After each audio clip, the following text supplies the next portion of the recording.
Welcome to No Limits 4x4. On today's video, I'm going to be installing a dual battery setup to, fortunately, not my big project here, installing it onto my mum's 79 series cruiser. So this, I said, if you're doing it on a cruiser, this will work exactly for you. If you're doing it on something else, the principle's the same. So what we'll be using, so we used to use these for dual batteries, the trusty old Redarc Smart Isolator, but we can't use these anymore, not with the thermal alternators and all this computer controlled stuff. So what we will be using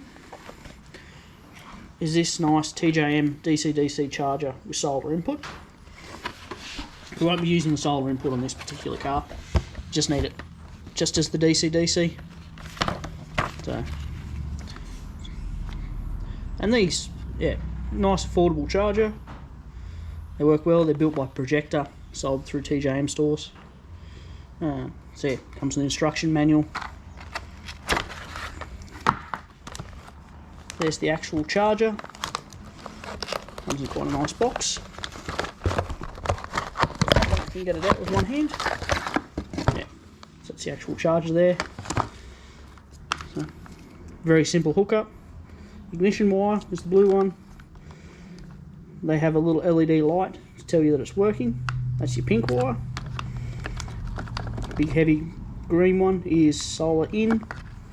You've got an earth. You've got your alternator in, so that goes to your main battery. And the brown wire goes to the second battery. And this is a thermal coupling that you attach to the second battery, and it keeps an eye on the temperature of that battery, or you can actually cut it off. If the charger's nowhere near your battery, you can just cut this off, and they supply you with heat shrink to put over it just to get rid of it, so you don't have a big coil of wire there. Here's the other stuff they supply in the kit. So that's the LED light, a length of pink wire to extend the LED light, and some nice crimps and heat shrink to put all your connectors, and a small array of zip ties. It's a nice straightforward thing. We'll also be using this supercharged battery. Supercharged all-rounder, so deep cycle and starting battery, marine application battery. So these will survive under the bonnet, which is where it goes in the cruiser, and it will give you a nice slow discharge to run a fridge or something like that. For her particular one, I'm going to be installing a surface mount twin socket from Narva, and I'm putting an Anderson plug down onto the tow bar as well. So it's an idea of all the bits and pieces that are going into this. And obviously I've got a Vehicle Pacific battery tray with all the brackets and bits and pieces. Like I said, if you're not doing a cruiser, then a Hilux, you'll get a battery tray to fit a Hilux, or whether you're mounting it in a toolbox or something like that, depending on the car. So this will give you an idea of the system you use. And even if you go to a lithium setup, it's the same principle. The charger's slightly different. They do recommend a lithium charger for the lithium batteries, obviously. It just charges differently. I think it's, like I said, it's got a setting, so it puts the correct voltage and amperage in. Anyway, we'll get stuck into it. Righto. So we're getting into our dual battery system here. I've worked out a location for the battery charger. It does fit on the side of the battery tray that I've got here. Clears everything, so drill holes, bolted it on. And here's the part that no one really likes, is the wiring. So for this charger, it's a 25 amp charger. So I can get away with using 6mm twin core. That looks quite small, but that is 6mm twin core. And 6mm is commonly rated to about 50 amps. So that's more than this little charger is going to drag or put out. For protection, using these MIDI fuses. So these are 30 amp fuses. Once again, the fuse will blow before we melt new wiring, so that's more than adequate. I need to extend these. So I've already trimmed these two ready to go. This is the way I do it. This is not necessarily gospel. Well, it's definitely not gospel. So what I'm going to do is use this twin core to join to these two wires. I'm going to run these into the car. So I'll run both these wires inside the vehicle to pick up an ignition signal that I need for this charger, and to put the little LED light on the dash so that you know that the system's working when you're sitting in the driver's seat. I'm trying to make this as foolproof as possible, just so that I know it works, because it's my mum's car and she lives about 5 hours from where I am, and I don't want to get phone calls when she's at a horse show somewhere because her fridge doesn't work. And if it doesn't work, I will get phone calls. Hence why this is trying to make this a pretty foolproof system. Now, to join my wires, because I need to extend these, I am going to use little crimps that they supply you with the kit. So you crimp these onto the big wires, and then crimp the other end onto this wire, and then I fill them with solder. I actually heat them up and feed solder until it comes out each end, and then heat shrink over it. I have never had one fail. It's a really good join, so we'll get stuck into those and show you the result.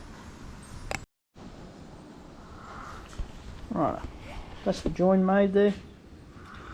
I just pushed the wire in both ends, heated it up with trusty gas soldering iron, and fed solder into it. Pretty straightforward.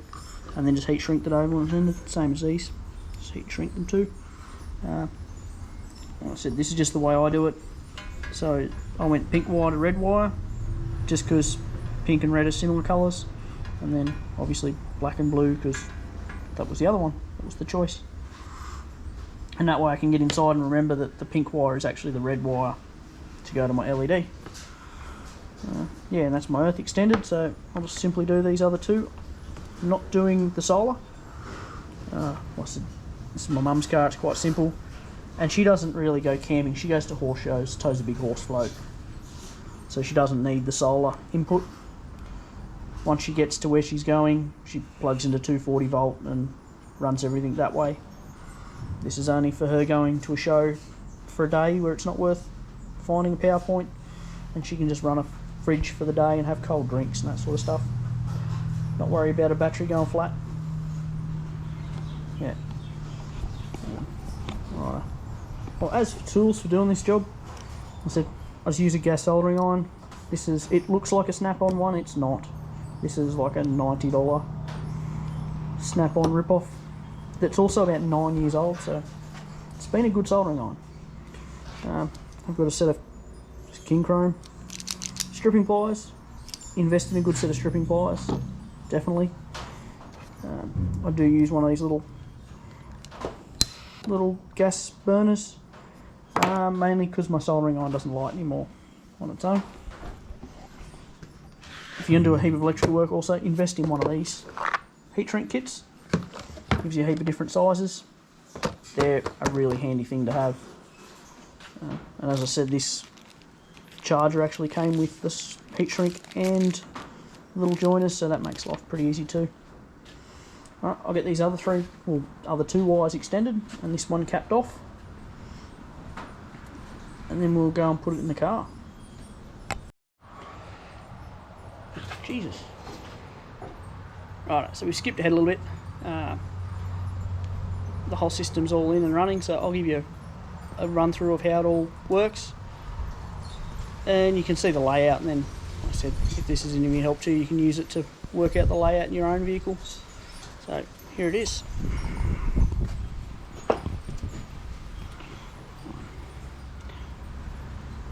So as you can see, the cruisers, you can put 2 batteries under the bonnet. That's how it all sits in here. So pretty simple system. From the main battery we got power to this big fuse, and then from this fuse runs to our charger. It's over here. It needs to be altered on its mode. Just can't do because it's turned on. Right, so from this battery we run to this big fuse, and that fuse runs to the charger. From the charger we run back to this fuse. From this fuse we run to the positive on the second battery, and then negative goes to a earth point on the body here, and that picks up the negative for the charger as well. And on this one got a couple of fuses back here for 12-volt sockets there behind the cab, and we put a live wire into the trailer plug down the back just for running horse float stuff.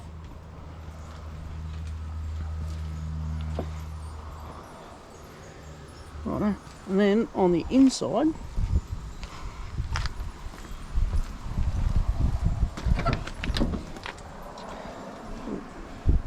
we have this nice little light here. It tells us that the whole system is working.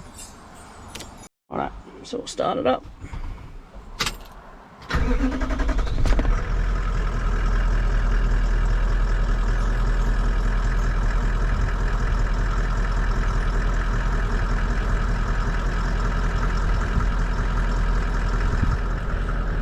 It does take a couple of minutes for this system to kick in. It just allows your main battery to take some charge before the actual second battery kicks in.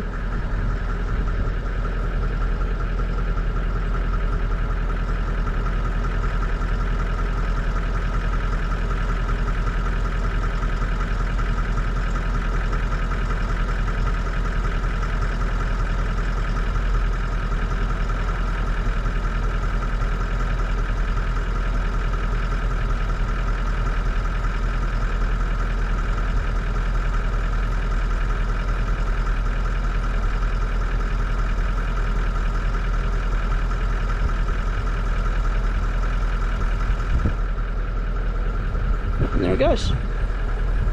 So now we know that our dual battery system's working.